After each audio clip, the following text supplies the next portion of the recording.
So I was thinking about getting ready and actually looking good for this video. Then I remembered I exclusively edit while looking like a potato. In my pajamas, 2 a.m. in the morning, coffee on the side, except that I moisturized my skin and my lips for this video, yeah. So here we are, the art of a teen editing scene.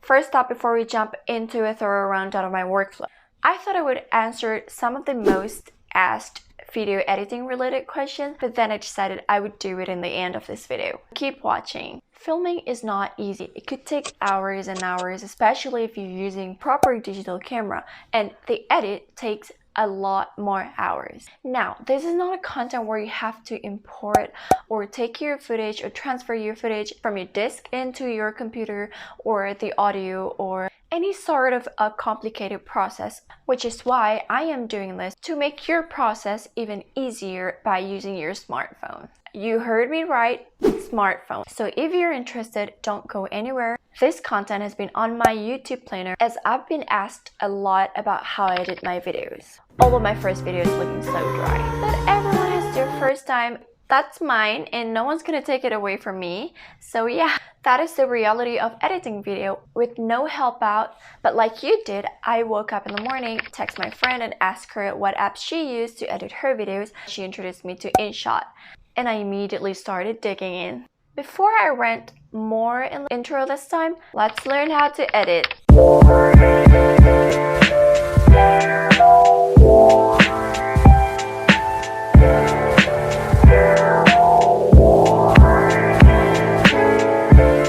All you need is obviously a smartphone. It can either be iOS, Android, or any mobile operating system that supports InShot. But today I am doing it on my iPad because this woman right here needs her phone for recording purpose and her broke ass cannot even be bothered to get a proper digital camera. I'm doing the step-by-step InShot tutorial so you won't have to go back and forth and waste your precious time just like how I did on my first few edits. So I really hope this will be made useful in the end of this video.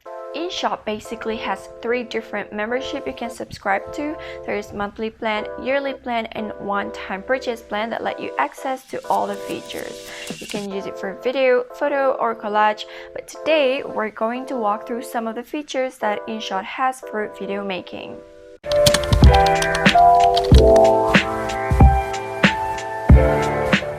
This basically allows you to choose the clips that you basically want to add into your video to different seconds in terms of length and cutting out the part that you mainly don't want to include in your video. So pick the best part of your video and let's make this happen. Let's start by adding a clip. You can choose more than one clip or a video that you filmed into InShot. So let's load this. Go to precut here and then you can pick trim split. You know, trimming is trimming out the video depending on the length that you want. And then splitting, you can split a video or a clip into half, or you can choose multi-split to split the video into a few different parts. I find this process really important. This is so much more important than other steps that I would go through InShot. This is where you cut out the awkward pause in your video, as you don't want your audience to know how awkward you can be in the video.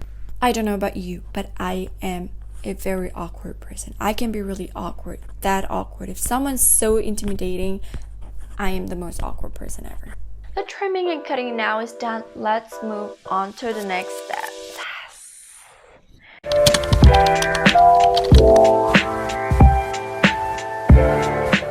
Every video has that different elements of its content, so coordinate your clips according to your content. From the beginning of the intro, the bloopers, the content, to a separate ending of the video.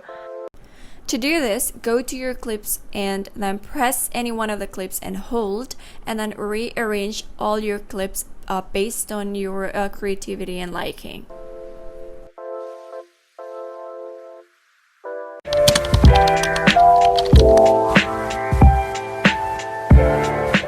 I find a lot of videos on YouTube that are not proportional and made for YouTube but still being posted on YouTube. I'm watching it on YouTube. Anyway, these features allow you to resize your video to different proportions, whether you're using it for Instagram, for Facebook, for YouTube, Snapchat, and so on. This feature lets you keep your video on a landscape or portrait mode, so decide which platform you're making this video for. Today I'm doing this for YouTube, so I am going for 16:9 and I click apply to all. This applies to all the clips, so you don't have to do it one by one.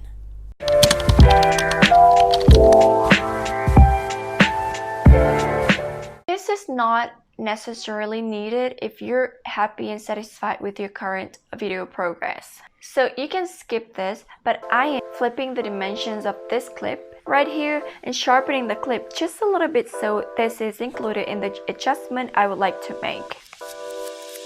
Filter and adjust, and then here is the adjustment where you can just sharpen your image, and then you can also, pick the filter right here, whatever you like for your video, and then click apply all.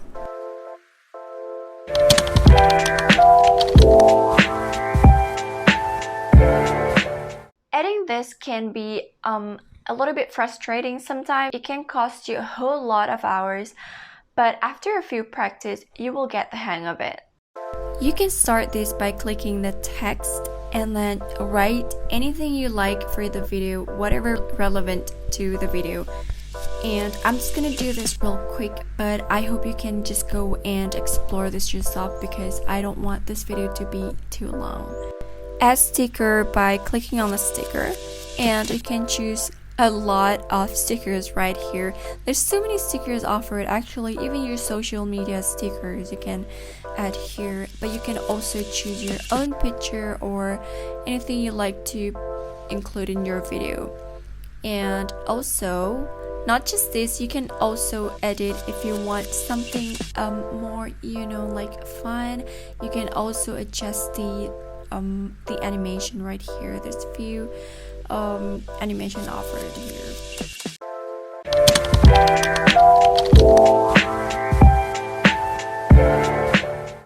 Sliding to the perfect second or moment can be really tricky, but this is important to emphasize the art of your content creation, so I usually add the effects along with the words or stickers in my video, like the popping or random cricket sounds you've been listening to as a creative point, so yeah. If you can see here, there are so many transition and sound effects offered on InShot. You can use your creativity and pick the right effect for your video. Alright, make sure it's aligned with the words and stickers added earlier, and this can also be with or without picture.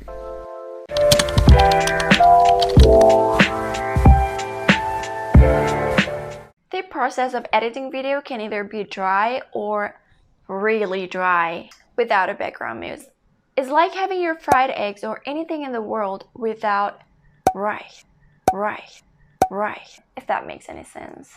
But the flow here is not that really supposed to make you surprised, but the final touch, the end of it, the magic. So I've altered all the ingredients into a bowl. I watch my video again to decide the type of the beat that complements my production, which is why I add my preferred song in the very end of the process.